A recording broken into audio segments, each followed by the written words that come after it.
Willem is your ward councillor. And here, now here's your ward councillor, Rashid Adams. Nee, ons kon na Pontie Wiltjes nou by, hy is vir Athlon, hy is vir ward 49, nee.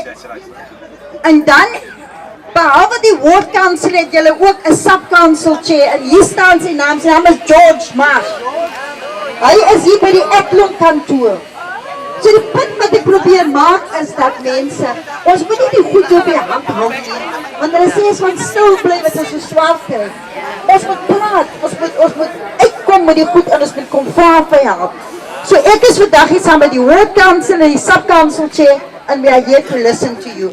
Ek is hier so. We walked around, we drove Ik heb 3 jaar geleden ingetrek hier in die nieuwe huis. Hij huise, wat hulle sê is, hij is vrij huise man. Trek ik aan. Ik heb complain en complain. Elke keer sê hulle wou. Dat is een kat, dat is een kattensee. Dat is een wensee. Dat is Wendy afspenses in ons huise.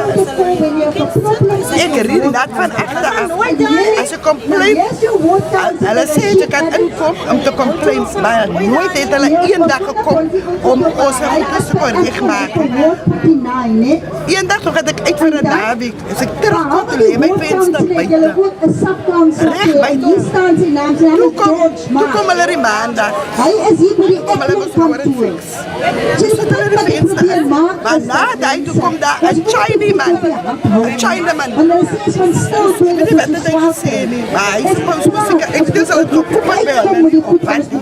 Maar toe kom hy daar. So ek is vandag hier saam met die ward council en die sub-council En ek mag, daar is katten aan die nek, katten aan ons huis. Daar is die wensie. Hoe moet ek my venster opmaak na al die jare? Ek is altyd weg al baie lang verhuis. En wat hulle ook sê vir ons, wat hulle vir ons sê, want ons moet dankbaar wees vir die huis.